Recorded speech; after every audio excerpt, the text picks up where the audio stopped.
You know, we think of a lockdown as this shield, right? A moment where you're in a secure location and the world outside is held at bay.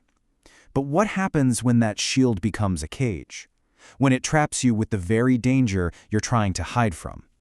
So that's the question we're diving into. We've got 3 harrowing and true accounts where the whole idea of safety was completely turned on its head and a sanctuary became a trap. All right, so for our first story, we're heading to a high school. And picture this, a creepy, repurposed basement. These classrooms used to be for janitors. And there's one really crucial detail you have to know. They had no intercoms.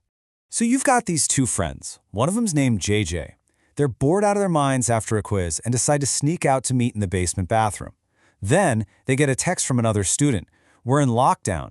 They think they've hit the jackpot. Their teachers didn't seem leave, so now they can roam the whole empty school. A little harmless fun, right? What could go wrong? So they crack open that basement door to the main floor, and bam, it hits them.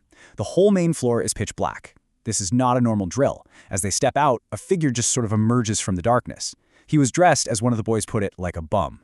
He is definitely not a teacher, and in that instant, all the fun just evaporates. It's replaced by pure, cold fear. They book it back to the basement, but oh no, the classroom doors, they're locked. Their only option is the bathroom. They flick off the light and cram themselves into the very last stall. The room is dead silent. I mean, no ventilation, no heater, nothing. Just the sound of their own panicked breathing and that steady drip, drip, drip from a leaky sink. And then, the bathroom door opens. A sliver of light cuts through the darkness, and then it's gone. It's pitch black again. They hear someone walking towards them, and then just heavy, ragged breathing right outside their stall. Just absolute terror sets in. And JJ, he whispers this plan. But here's the thing. In that suffocating silence, a whisper might as well be a shout. The heavy breathing stops. And then the man tries to force their stall door open, and when that doesn't work, he starts banging on it, hard. It's pure chaos. They're scrambling under the dividers, stall by stall, until they can burst out of the bathroom. They start pounding on their classroom door until the teacher finally lets them in. After the man gives up and leaves, the teacher tells them the most chilling detail. He saw a gun sticking out of the man's pocket. The narrator never even saw the weapon. A terrifying thought when you realize how close they really were to a fatal encounter. Okay, so let's shift gears for this next story. We're going to flip the script and look at this from a totally different perspective, from a police officer responding to one of these terrifying calls.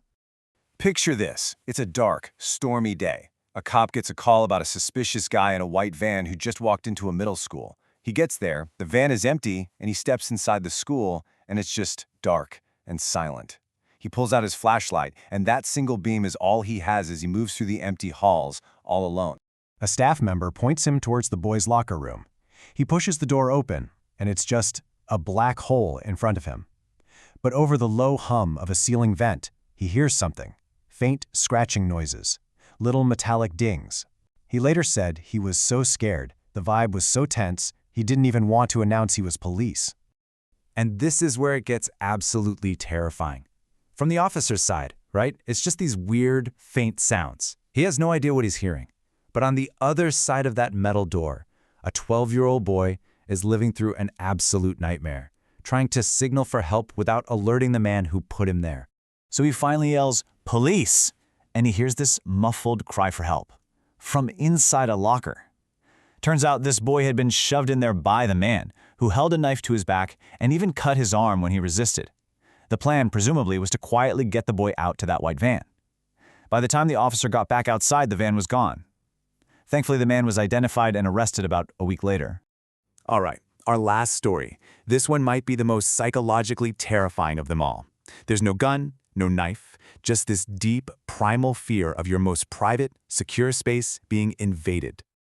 So we've got a young guy visiting a university, staying by himself in a Hampton Inn. Suddenly, this weird alarm starts blaring from the ceiling, a light flashing.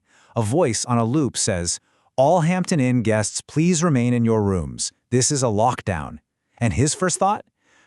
This is kind of interesting. Not scary at all. So he's just chilling, watching some TV, when the room phone rings. It's the front desk. And you'd think it's the all clear, right? Nope. The clerk's voice is just pure urgency. She tells him to stay calm, but then says that security footage showed there was somebody in the room with him and he needed to get out. Immediately. He literally just drops the phone. His heart is pounding in his chest. He's scanning the room, looking everywhere. Under the bed? Nothing. He checks the empty bathroom. Still nothing. For a split second, he probably thought, okay, maybe it was a mistake. But then, his eyes land on the closet. It's one of those wooden sliding doors, and it wasn't completely shut. It was open, just a tiny, dark crack. He leans in closer to look, and through that tiny crack, he sees a person's face staring back at him. The door suddenly slides shut, and he just sprints out of the room. The man had been hiding in there for over an hour, just watching him. So what's the thread connecting all of these stories? It's this terrifying idea that safety can be flipped completely on its head. A school, a locker room, a locked hotel room, these are all supposed to be safe havens, right? Places designed to keep danger out. But in these cases, they did the exact opposite. They locked it in. Think about it. The lockdown protocol that was supposed to protect those students, it just isolated them with the threat. That deadbolt on the hotel room door didn't keep the guests safe. It trapped him with an intruder. In every single case, the concept of a safe space was completely shattered because the danger wasn't trying to get in, it was already there. And it leaves you with this really uncomfortable question, doesn't it? We practice drills, we learn the rules, we lock the doors.